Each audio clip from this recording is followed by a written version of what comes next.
Ayo Brodies! So ngayon, may panibago akong tutorial para sa inyo. So itong tutorial na ito is smooth flip tutorial. So, simulan na natin. Ito yung audio na ginamit ko sa previous tutorial ko.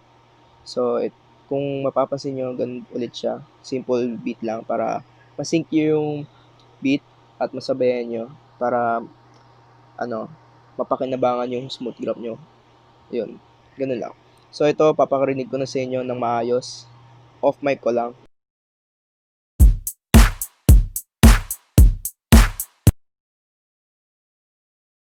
So ganun lang. Basic lang siya, tsaka maiksi lang. Pinaiksi ko lang para mabilis yung tutorial. So, ito. Sa mga beginners, kung di nyo pa alam ang pag-flag, yung flag, ito, nasa gilid. Nasa bandang kanan, dulo. So, simulan natin dito sa umpisa, pag-flag. Then, dito, sa pangalawang to, makikita nyo yung malaking spectrum na yan. Yan yung beat. So, kick and snare yan. Yan. So, lapit nyo lang dyan. Then, flag nyo. Then, sunod ulit, drag. Then, flag. Sunod, drag and flag. Yan, ganun lang. Ayan. Merong ibang technique na ginagawa ng mga ibang editors is yung sinasabayan nila sa beat habang piniplay. So, parang ganito. Yan. Ay, lang wala. Ulitin ko lang. Parang ganito. Off mic ko lang. Para marinig nyo yung beat.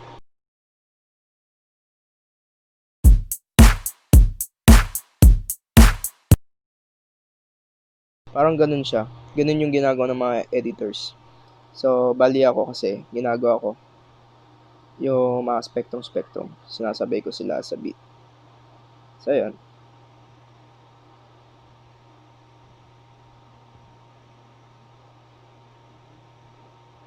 Ayan. So, itong natin, icon natin is Box Marcelito. Nalimutan ko na yung buong pangalan nito kasi tagal na ako din nakapag-upload. Basta si Marcelito yan. Sa mga solid, dyan, Brodix. Nakakilala dyan sa visit niya.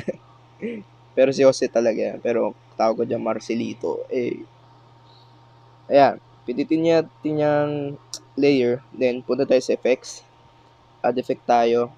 So, hindi natin gagamitin yung flip, 3D flip. Kumbaga, gagawin natin is yung box. Bakit? Kasi dalawa yung, niya, yung pagtawag doon, yung pag-rotate niya. Dito ulit sa flip layer, parang iisa lang. Yan, angle lang, yun lang. Yun lang yung meron sa kanya. Pero dito sa box, marami siyang gagawin. So, una, sa box, yung height niya, dapat 1.0. So, malapit na tayo dyan. Yun, sakto. Yung width, mamaya na yan. Doon muna tayo sa may scale. So, sa scale, ang usually yung niya, yung full size niya is 3.0. Kung makikita nyo, full screen siya. Pero I prefer na, para sa akin, gagawin ko siyang kalahati. 1.50, tama. 1.50, ganun lang. Pero sa inyo, kung ano gusto nyo, bahala kayo. Yan. So, sunod dito is yung sa light source. Dito tayo sa light source. Pindutin nyo tong shine and drag pababa. Tanggalin nyo yung shine na yan kasi di bagay. Then, sunod is yung width. Bakit? Papapayatin natin to. Parang gagawin nating flip siya. Flip layer. So, yan. So, sa mga beginners, huwag kayong magtaka kung ba't nawala yung picture. Kung ba't naging line lang yan. Ang gagawin naman natin dyan is dito sa may orientation, pindutin nyo itong gitna, then drag nyo pa minus 90 or positive. Pares lang yan. So, yeah. Ganyan lang yung kakalabasan niya. So, sunod, dito tayo sa keyframes, sa positioning ng keyframes. So, sa mga beginners dyan, or sa mga editors na gusto maging smooth makers na edit, yun.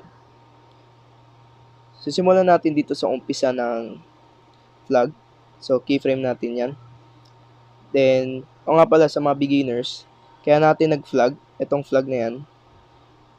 Importante yan kasi kapag pipindutin nyo to, basic lang.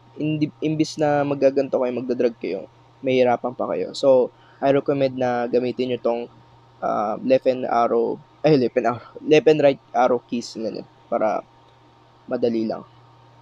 So, dito na ulit tayo sa keyframe positioning. So, skip natin to. Skip natin ng one flag kasi sasabay yun sa beat.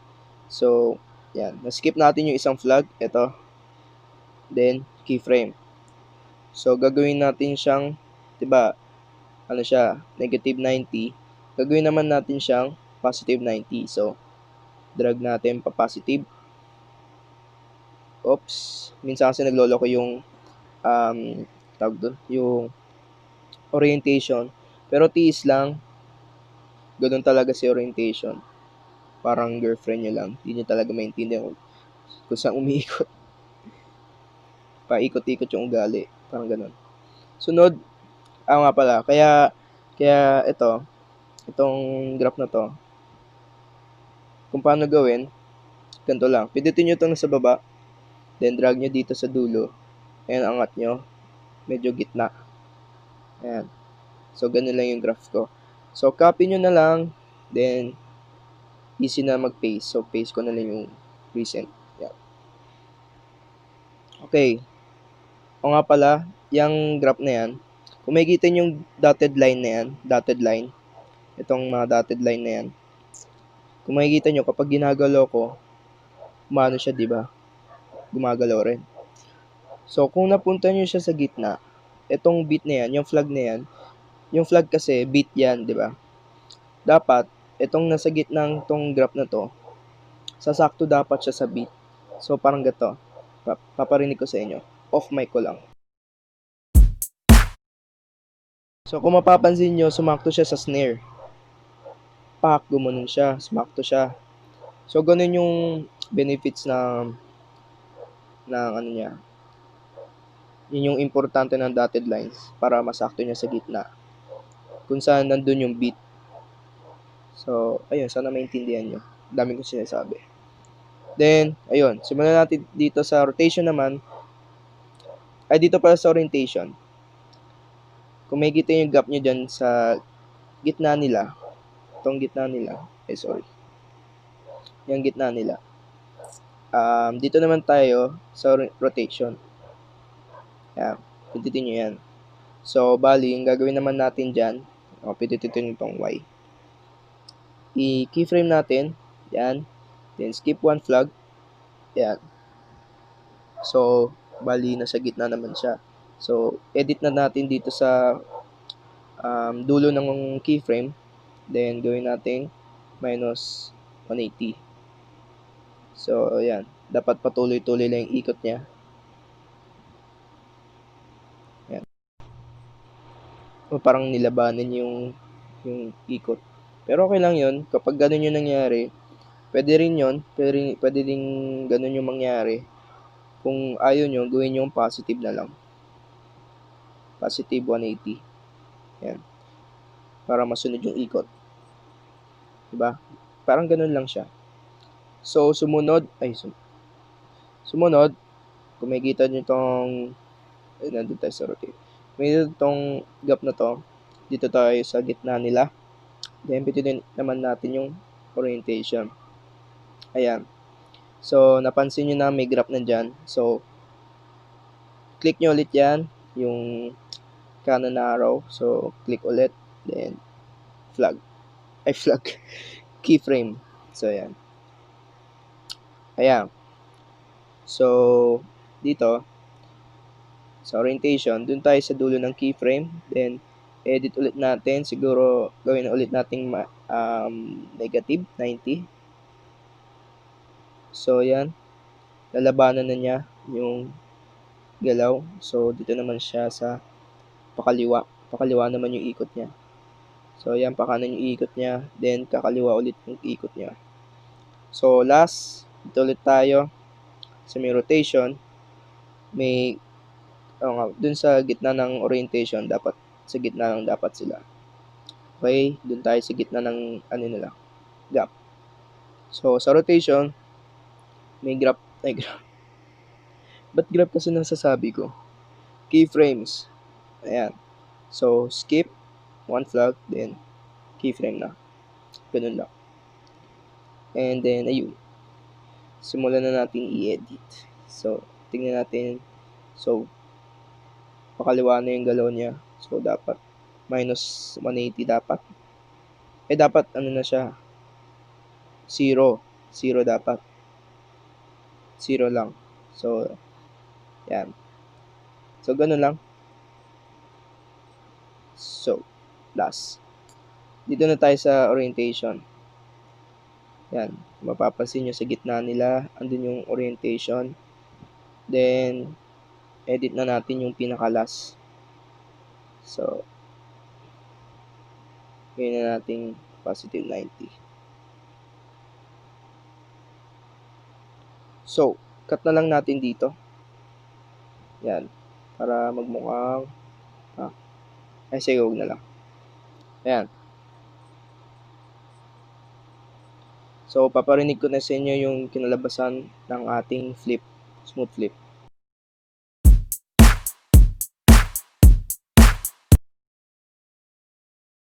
So, ganun yung nangyari. Sunod naman, ang gagawin naman natin dito, para mag-iba-iba yung pictures, is dapat, gagawin nyo lang, ito. Piditin nyo itong gitna na yan. Kakat nyo lang. Ganun lang kasimple. Kakat nyo lang sa gitna. Dapat tapusin nyo muna yung ikot ng para, yan o. Ay, hindi. Mali pala. Sorry. Huwag nyo muna pala gawin yun. Mali yun. Yan, kung makikita nyo yung dilim na yan, kapag dumilim na, doon nyo pala i-kakat. So, yun yung benefits nun. So, drag natin ng konti-konti. Tapos, hintayin ulit natin yung pagkadilim. Yan. Yan, dumilim ulit. Skip natin yan. Up. Sige pa. Yun, nawala yun. Pwede rin yun. Ganda yun. Yan, then, dumilim. Pwede to. Yan. Yeah. So, gagawin naman natin dito is ganito lang. So, itong first layer, kaya natin yung picture na yan. Dito tayo sa pangalawa. So, piditin nyo lang itong color and fill. Tapos dito kayo sa dulo, then smooth. Piditin nyo itong, yan.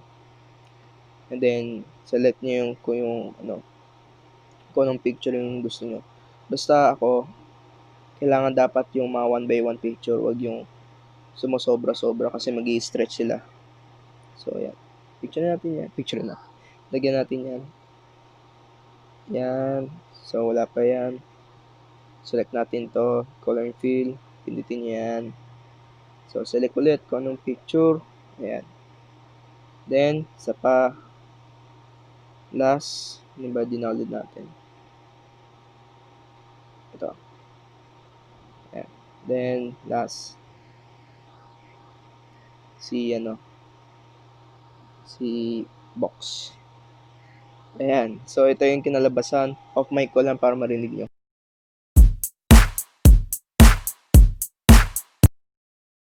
So, ganun lang yung nangyari. Basic lang yan. So, ulitin ko pa isa pa.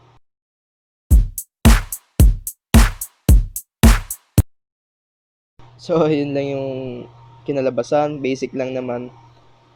Kung sisipagan nyo, syempre, kailangan talaga i-effort yung pag-edit. So, yun lang. Ganun lang naman kasimple. Sana mag-gets nyo ng maayos. So, ayun. Maraming salamat sa pagnood at sa pag-support ng aking channel. So, dito ko na tatapusin ang lahat. Ito. So, ayun. Peace.